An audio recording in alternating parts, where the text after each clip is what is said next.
It's the little things that make the big things happen. Success is the result of a few simple disciplines practiced every day, not massive breakthroughs or giant leaps.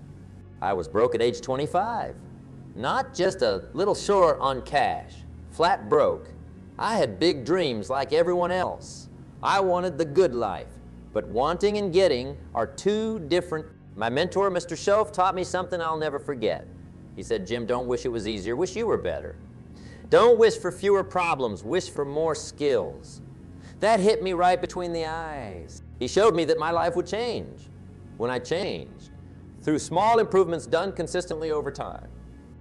What if reading just 10 pages of a good book every day would put you in the top 1% of educated people within a year? What if 15 minutes planning your day could double your productivity? What if choosing just one better relationship could elevate your chances of success by 50? Small changes, massive results. That's what we're talking about today. 5 small changes that can transform your life. Not someday, starting right now. These aren't complicated strategies that require special talents. These are simple disciplines anyone can implement immediately. The remarkable thing about success is that it's built by inches, not miles. Most people overlook these small changes because they seem insignificant. But like compound interest, these small changes create remarkable transformations over time. The ancient truth most people miss. If you improve by just one every day for a year, you'll end up 37 times better by the end of that year. Not 365 better, but 37 times better. That's the power of small changes consistently applied. I've seen it happen countless times. The salesperson who made 2 more calls each day and became top producer. The gentleman who cut sugar from his coffee and lost 30 pounds. The shy woman who said hello to one new person daily and built a powerful network. Small hinges swing big doors. So let's talk about these 5 changes. I spent over 40 years studying successful people, and I've found these 5 factors present in virtually every success story I've encountered. They're simple, they're accessible, and most importantly, the first small change that makes a big life is so simple, you might dismiss it. But I promise you, it has more power to change your future than almost anything else you could do. It's daily reading. When I suggest reading more, I often get looks saying, "Really, Jim? That's your big secret?" But when I ask, how many books have you read in the last year? The uncomfortable silence tells me everything. Most Americans read less than 1 book per year. Yet the average CEO reads 50, 60 books annually. Coincidence? Not a chance. Everything you need to know to succeed has already been figured out by someone else. The answers, strategies, wisdom. It's all in books waiting for you. Why start from scratch when you can stand on giant shoulders? I tell people, miss a meal if you have to, but don't miss a book. A meal feeds you for hours. A book feeds you for life. Here's the small change I'm suggesting, 10 pages a day. That's it, 10 pages. You can read 10 pages in about 20 minutes, even if you're a slow reader like me. Anyone can find 20 minutes. Watch one less TV show. Get up 20 minutes earlier. Use your lunch break. 10 pages a day is about 300 pages per month. That's 1 good book, 12 books a year. In 5 years, you've read 60 books. Do you have any idea how that will transform your thinking, your vocabulary, your perspective, your conversation, your opportunities? I read the Bible every day because it keeps my spiritual muscle strong. I read books on business to sharpen my market skills. I read biographies to learn from others' successes and failures. I read on psychology to understand human behavior, philosophy to grasp the big questions. When I was poor, I had a library card. I couldn't afford to buy books, but I could borrow them. No excuses. Don't just read easy stuff either. Read things that stretch you. As my friend Earl Shoaff used to say, don't read easy books. They benefit you little. Read the tough ones that challenge and make you think. If you need to read a paragraph 3 times to understand it, good. That means you're growing. And don't just read, take notes. Write down the ideas that strike you. Review them regularly. The weakest ink is stronger than the strongest memory. I've kept journals of my reading for decades. Those notes have been worth millions to me. The small discipline, just 10 pages a day. will set you apart from the crowd. So dramatically, it's almost unbelievable. While others are filling their minds with television nonsense, you'll be filling yours with ideas that can make you rich, healthy, wise, and influential. A young man told me after a seminar, Mr. Rohn, "I've been reading a book weekly for 3 years because of you." When asked how it was working, tears in his eyes, he said, "My income tripled and I just bought my first home." All from one small change. The second small change is disciplined time management. I know, sounds as exciting as watching paint dry, but how you spend your time is how you spend your life. Most people have no idea where their time goes.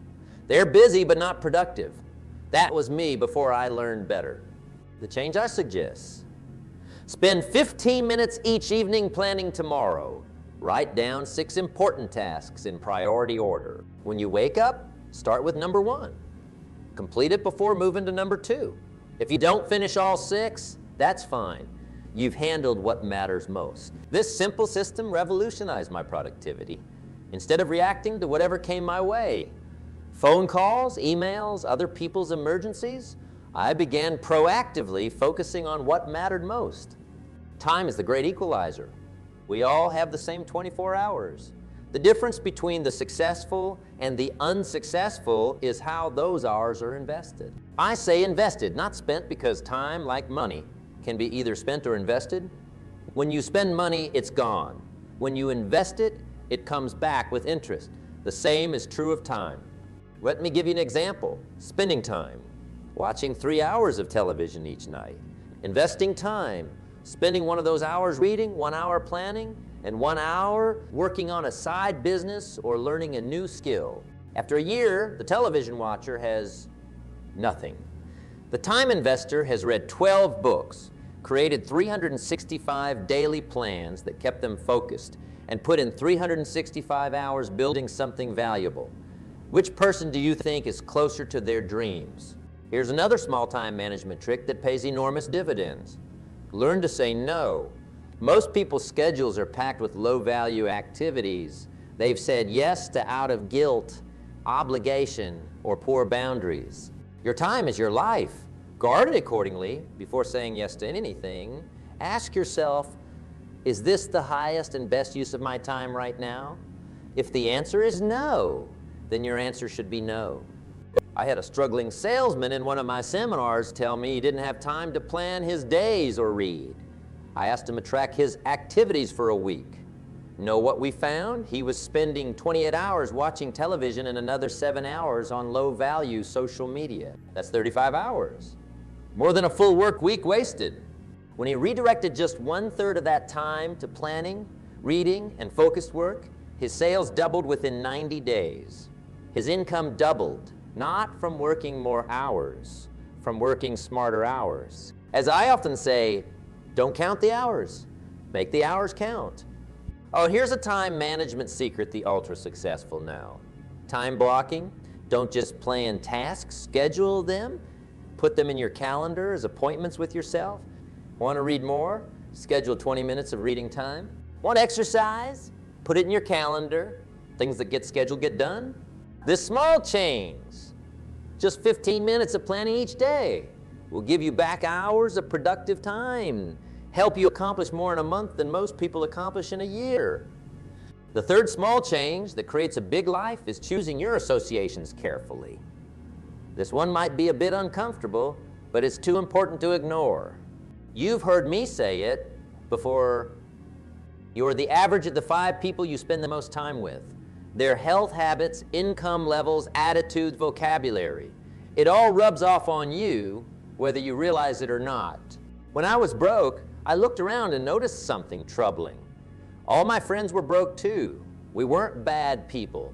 We worked hard, but we shared limited thinking. We reinforced each other's excuses. We validated each other's reasons why success wasn't possible for people like us. Then I met successful people through my mentor. At first, I felt uncomfortable around them. They talked differently. They thought differently. They didn't complain about the economy or make excuses. They discussed ideas, investments, books they were reading, goals they were pursuing. Slowly, I started spending more time with these people and less with my old crowd. Was it easy? No. Was it worth it? Absolutely. My thinking expanded. My expectations rose. My habits improved, all by association. The small change I'm suggesting is to evaluate your current associations and make one adjustment. That's it, just one. Either spend less time with one person who's pulling you down or spend more time with someone who's pulling you up. You don't have to make dramatic announcements or end friendships abruptly. Just quietly adjust the amount of time you invest in different relationships. If your 3 closest friends are all negative complainers who haven't done anything with their lives, how likely are you to break that mold? Not very. But if you start spending time with people who are positive, growing, achieving, and contributing, something magical happens. You start becoming more like them. I remember a gentleman from Texas who came to one of my seminars. Big, successful-looking fellow. During the break, he told me a story I'll never forget. He said, "Jim, 5 years ago, I was dead broke, drinking too much, and going nowhere. Then I read something you wrote about associations. I looked around and realized I was the most ambitious person in my group of friends." He continued, "So I made a decision to find new peers. I joined the Chamber of Commerce, volunteered for a charity where successful business people were on the board, and started attending personal development seminars like this one." I asked him how it worked out. He smiled and said, "I'm now running 3 successful businesses. I'm happily married, sober for 5 years, and I've quadrupled my net worth every year for the past 3 years. All from changing his associations. The right people lift you up. They challenge you. They inspire you. They won't let you settle for less than you're capable of. Find those people? Here's a practical way to do this. Join organizations where successful people gather. Volunteer for charities. Take classes. Go to conferences. Start a mastermind group. Religious organizations often have successful, ethical people who can be great influences. And remember, association doesn't have to be in person. You can associate with great thinkers through books. You can listen to inspiring speakers on audio while you drive. You can take online courses from world-class teachers. 20 years ago, if you wanted to learn from a great mind, you needed a personal introduction or incredible luck. Today, you can learn from the best minds on the planet for the price of a book or a digital course. Take advantage of that. This small change, adjusting just one key association, can completely alter the trajectory of your life. The 4th small change that creates a big life is setting clear goals. Now, I know you've heard about goal setting before. It's not exactly a state secret, but here's what most people miss. The power isn't in knowing about goals. It's in writing them down and reviewing them regularly. When I was young and broke, I had dreams, wishes, and hopes, but I didn't have goals. What's the difference? Dreams are fuzzy, goals are clear. Dreams are someday, goals have deadlines. Dreams depend on luck. Goals depend on action. The small change I'm suggesting is to write down 10 specific goals and review them twice daily, once in the morning and once in the evening. That's it. Takes about 3 minutes each time. Why write them down? Something almost mysterious happens when you transfer a goal from your mind to paper. It becomes more real. Your subconscious mind begins working on it. Opportunities start appearing that you wouldn't have noticed before. Psychologists call this the reticular activating system. It's the part of your brain that brings to your attention whatever you focus on. Ever notice how, when you decide to buy a certain car, suddenly you see that car everywhere? That's your RAS at work. Writing down goals programs you're raised to notice opportunities related to those goals. Why review them twice daily? Repetition is the mother of learning and the father of action. When you review your goals morning and night, they stay top of mind. They become part of your thinking. Over time, they become part of your identity. After a Sydney seminar, a woman told me, "Mr. Rohn, last year I heard you speak about written goals. I wrote that I wanted my own business within a year, though I was just a secretary with no experience or savings. I read that goal morning and night. Within 3 months, I spotted an opportunity nobody saw, a small service that could become its own business. I proposed it to my boss, secured financing, and now own that profitable business with 3 employees. All from writing down one goal and reviewing it daily. The subconscious mind is powerful when properly directed. Now, let me share a few guidelines for effective goal set. First, goals must be specific. Make more money is not a goal. Earn $75,000 by December 31st through my sales position by acquiring 15 new customers is a goal. Second, goals must be measurable. You need to know when you've achieved them. Third, goals should be balanced across different areas of life. Financial, physical, spiritual, relational, mental, and contributional. Success in just one area isn't true success. Fourth, goals should stretch you, but remain within the realm of possibility. Too easy, and they won't motivate you. Too far-fetched, and your mind will reject. Fifth, goals should be stated positively, not stop being overweight, but achieve my ideal weight of 170 pounds. When you write your goals, write them as if they've already happened. Instead of, I will earn, write I earn. This helps your mind accept them as reality. But if you're not sure what your goals should be, start by asking better questions. What do I want? Why do I want it? What would it feel like to achieve it? What price am I willing to pay? Don't wait for perfect clarity before setting goals. The act of setting and pursuing goals creates clarity.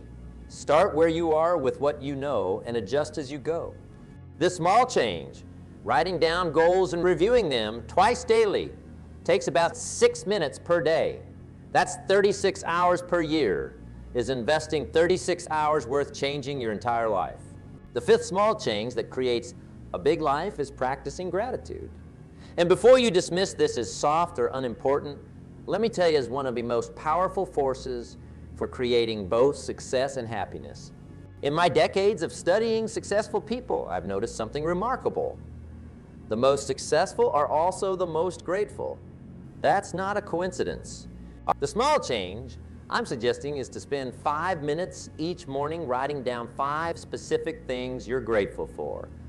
Not the same 5 things each day, 5 new things. This forces you to look for the good in your life. Why is this so powerful? Several reasons. First, what you focus on expands. When you focus on what's good in your life, you find more good things. When you focus on what's missing, you find more things to complain about. Second, gratitude shifts your emotional state. It's impossible to feel grateful and negative at the same time. Those emotions can't coexist. By deliberately practicing gratitude, you put yourself in a positive, resourceful state, the exact state where you're most likely to see opportunities and take effective action. Third, gratitude attracts better relationships. Nobody wants to spend time with a chronic complainer. Grateful people are magnetic. They energize others rather than draining them. Fourth, gratitude improves your physical health. Studies show that people who practice gratitude sleep better, have stronger immune systems, and even have healthier hearts. I met a gentleman in Chicago who told me he'd transformed his business using the simple gratitude practice. When I asked how, he explained, I was running a small manufacturing company that was barely staying afloat. I was constantly stressed, negative, and focused on problems. He continued, after hearing you speak about gratitude, I decided to try your 5-minute gratitude exercise each morning. Within a month, my employees were asking what had changed. I was calmer, more positive, and suddenly seeing solutions instead of just problems. The biggest change, he said, was in my ability to notice opportunities. We secured 2 major contracts that I'm convinced were there all along. I just couldn't see them through my negative focus. Those contracts doubled our revenue, all from 5 minutes of gratitude each day. Here's how to make this practice even more powerful. Be specific. Don't just write, I'm grateful for my health. Instead, write, I'm grateful that my body is strong enough to enjoy hiking with my children. Specificity intensifies the emotional impact. Also, include both big and small things. Be grateful for your home and your freedom, but also for the perfect cup of coffee or the person who lets you merge in traffic. And don't just go through the motions. Feel the gratitude as you write. Take a moment to really experience the positive emotion. For extra impact, share your gratitude. Tell people in your life what you appreciate about them. Not only does this strengthen relationships, but verbalized gratitude reinforces the positive neural pathways in your own brain. What do you do when life is difficult and gratitude seems impossible? That's exactly when this practice is most powerful. Force yourself to find something, anything, to appreciate. Even in the darkest times, there is always something worthy of gratitude if you look hard enough.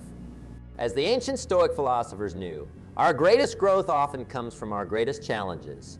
Learning to be grateful even for the difficulties, for what they teach us and how they strengthen us, is the mark of a truly wise person. This small change, 5 minutes of written gratitude each day, requires so little time yet yields such enormous benefits that it baffles me why everyone doesn't do it. Now let's bring these 5 small changes together and see how they create a transformed life. First, reading 10 pages of a good book daily, feeding your mind with ideas and wisdom that can propel you forward. Second, spending 15 minutes planning each day, ensuring your time is invested in what matters most rather than squandered on the trivial. Third, adjusting one key association, surrounding yourself with someone who lifts your thinking and inspires your growth. Fourth, writing and reviewing 10 specific goals, twice daily. Programming your mind to recognize and seize opportunities that move you towards your dreams. Fifth, practicing 5 minutes of specific gratitude each morning, shifting your focus to the positive and putting yourself in a resourceful emotional state. That's a total daily investment of less than 45 minutes, less than 3 of your waking hours. Yet these small disciplines, practiced consistently, will transform your life so dramatically that people will be amazed. They'll want to know your secret. And here's the beautiful truth. There is no secret. It's just simple disciplines practiced every day. The challenge, of course, is consistency. Most people can do just about anything for a day or a week, but success isn't created in days or weeks. It's forged through months and years of consistent, correct action. That's why I say discipline weighs ounces, but regret weighs tons. The small pain of daily discipline is nothing compared to the enormous pain of regret. I often ask audiences, how many of you would agree that these 5 small changes would create massive improvements if you implemented them consistently for a year? Nearly every hand goes up. Then I ask, so why doesn't everyone do them? They're easy to do and they're easy not to do. Reading 10 pages is easy to do. It's also easy to skip. Planning your day takes 15 minutes. Not planning takes 0. Choosing better associations requires some discomfort. Staying with familiar people, even if they're negative, is comfortable. Writing goals takes a few minutes. Not bothering with written goals takes no time. Practicing gratitude is simple. Complaining is simpler. Each day, these small choices don't seem to matter much. Skip your reading today? No big deal. Don't plan tomorrow. You'll survive. But here's the truth. They do matter enormously in the long run. Miss your reading one day, and nothing happens. Miss it for years, and you've forever lost knowledge that could have changed your life. Skip planning your day once, no problem.